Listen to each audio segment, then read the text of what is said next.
Multiculturalism has been in the news lately, as if it's a debatable question.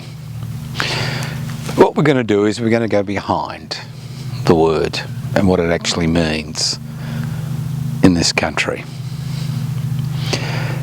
Now, multiculturalism is the pathway to shared values in a settler colonial society. So what am I talking about? Sounds very academic. Multiculturalism is the pathway to shared values in a colonial settler society. So let's define the words. What do we mean by settler colonial society? Well, the expansion of Western European imperial domination of the planet, what we saw is in various parts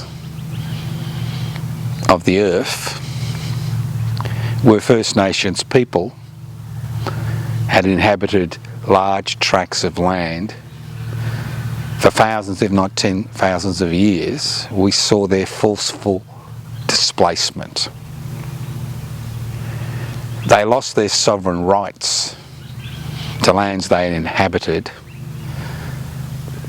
for thousands of years, if not tens of thousands of years, through violence. That's a settler colonial society. As the land was cleared of people, what occurred is that imperial forces, imperial nation states, required people to settle these lands in order to create profits for them. Whether it was through slavery and forced repatriation of people to these new lands, through a penal system, as in Australia, where we saw over 60,000 convicts sent to the new land to inhabit that land, or whether it's through free or assisted migration. Now, the difference is between settler colonial societies and societies that have been established for long periods of time, there are no constant cultural values which are accepted in that community. For example, if you lived in Great Britain, or you lived in Italy, or you lived in Spain, the sovereign nation state was based on a common language and a common culture which had developed over hundreds, if not thousands of years. But when we saw people immigrate or were forced to come to these new lands, what we saw was people from multiple cultures being forced to live together. So you can do one of two things. You can, through violence, attempt to force people to accept the dominant cultural practice, or you can create what is described as a multicultural community, in order that violence and friction and hatred and dispossession and dislocation is significantly decreased in the community. So what we have seen in this country is, has circumstances changed, what we have seen, what was in southern Australia at least, a society which was based on constant cultural values, disintegrate. Reality meant that multiculturalism, people from all parts of the globe were needed in order to, one, develop and two, protect society. It's no accident that after World War II and the Japanese Imperial Forces onslaught on Northern Australia, that the country adopted a populate or perish motto.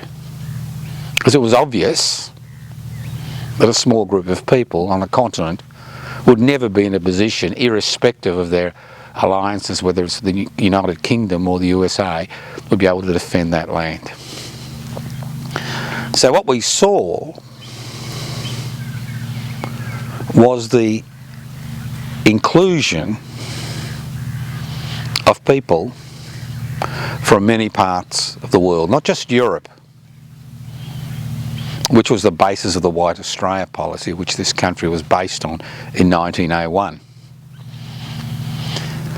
What we saw with the expansion of the nation is people of different languages, different cultures, different ways of dressing, different religions, different traditions come to this society to act as labour in order to develop the country, not for themselves, but ultimately for the 1% that own the means of production, distribution, exchange and communication. So what we saw was friction. And that friction was compounded by dominant culture attempting to mould these new immigrants into their culture. So in the 70s, we saw the development of multiculturalism as a mechanism via which to create superficial harmony in the community. That people began to learn that in order to have a stable, secure community, we needed to not adopt other cultures, but we needed to accept other cultures as part and parcel of what was happening in this country. So that's the concept of multiculturalism. Now, why do I say that multiculturalism is the pathway to shared values? Now, over 50% of Australians have at least one parent born overseas, and over 20% are born overseas. So these are the facts. These are the facts that we face as a community. The creation of shared values, not values which are imposed by government or a monoculture, but shared values come through the acceptance of multiculturalism. Because reality has a significant impact on what happens. The first generation of people that come as migrants, whether they came in as convicts 150 years ago, whether they came in the 1920s when there was a shortage of labour, or whether they came after World War II, or whether they continue to come from various corners of the globe, the fact is that the first generation will retain its cultural values. They will speak their primary language at home. They will attempt to keep cultural practices which may be disappearing from the countries from which they came from, because nothing stands still. And the problem of immigration doesn't matter where you come from, as the first generation, as the immigrant generation. you tend to think of home as being static, as there been no change.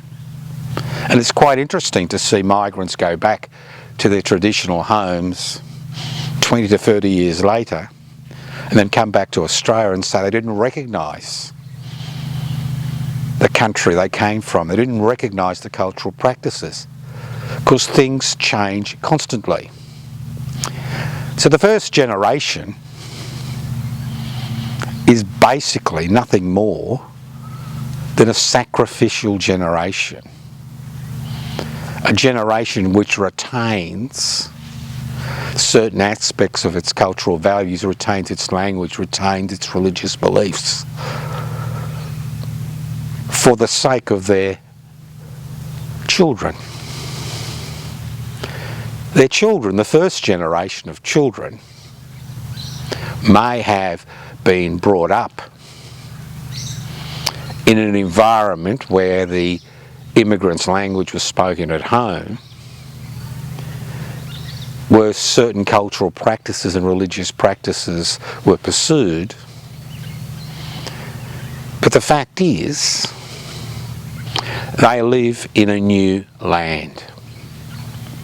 They are educated in the dominant language, which is English. They interact with English-speaking children as well as children from diverse backgrounds.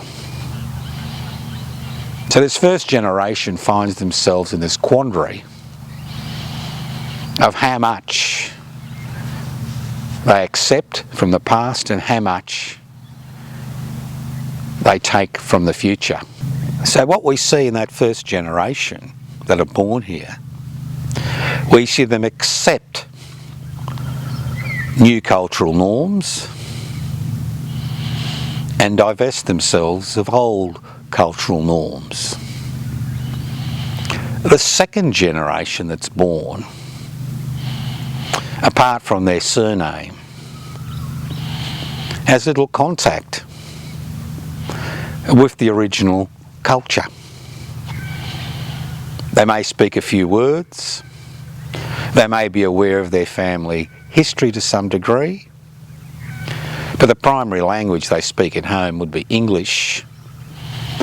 The values which they begin to adopt are the values which are the primary values in the society they live in. So what we see is a transition from multiculturalism by the second generation into a community with shared values. And that's what makes a successful transition from a multicultural society to one with shared values, not monocultural, but shared values, is the fact that over time, in less than 50 years, we see communities coming together. The issues become more difficult with immigration from every corner of the earth, because people tend to judge people initially by their looks, whether they're Asiatic, whether they're African,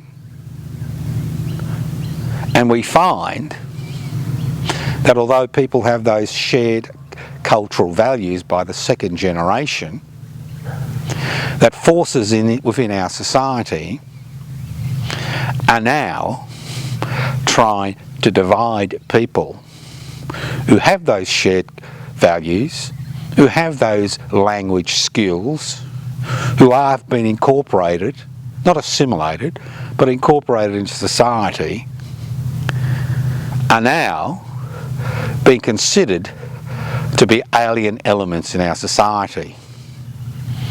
And what that does is what multiculturalism never did. Multiculturalism is a pathway that within 2 generations, we see people becoming part and parcel of this community. But new forces in our society use religion and race and language as a mechanism for short-term political gain to divide the community and create hatred. Australia has been a successful multicultural society in some terms because of that adoption of a multicultural viewpoint, not just by governments but by a significant section of the population who understand that we have now become one people. The only tragedy, and it's a significant tragedy in the history of this country, is that the majority of the new people who've come into this country have no understanding of the way this society was created, have no understanding of the dispossession and violence which was used to marginalise and ostracise First Nations people. And they have become the forgotten people in this debate.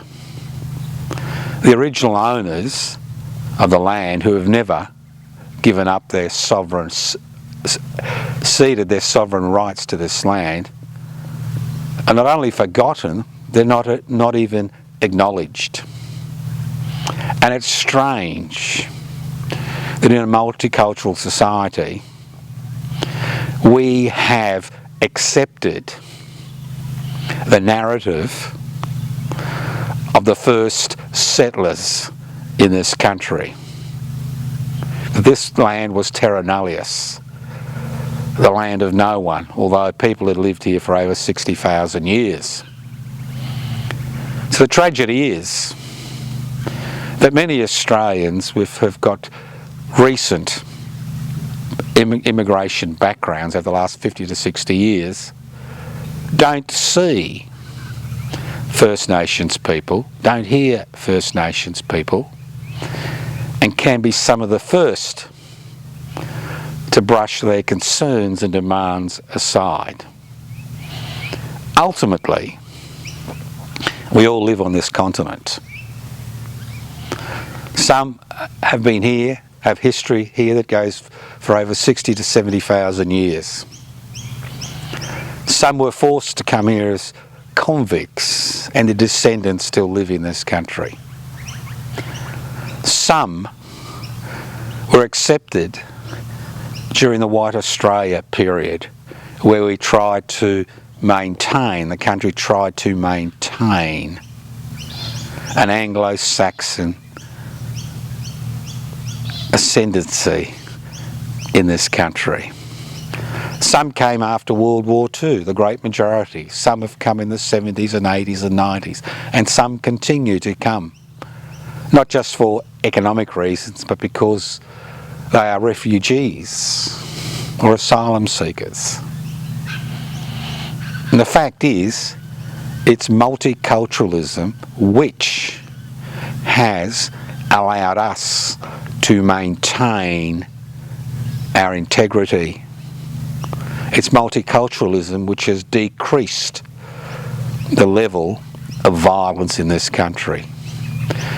It's multiculturalism that through 2 generations has led to the creation of society where the majority have shared values. And nothing highlights this more than the success of a national sporting team, as we're now currently seeing with the Australian football team. Multiculturalism is the pathway. It is a pathway to a secure, non-violent, non-hatred filled present and future. The forces in our country, or forces in this country, which are rising from the swamps, who are harking back to the days of a White Australia policy, harking back to the days of a monocultural society. These forces need to be resisted by everyone in this country who has a background, especially since World War II, of coming to this country as migrants who are now first and second generation Australians. It was multiculturalism which was the pathway to creating that secure future with shared values, and to move backwards, to go backwards, looking for a so-called monocultural society is national suicide.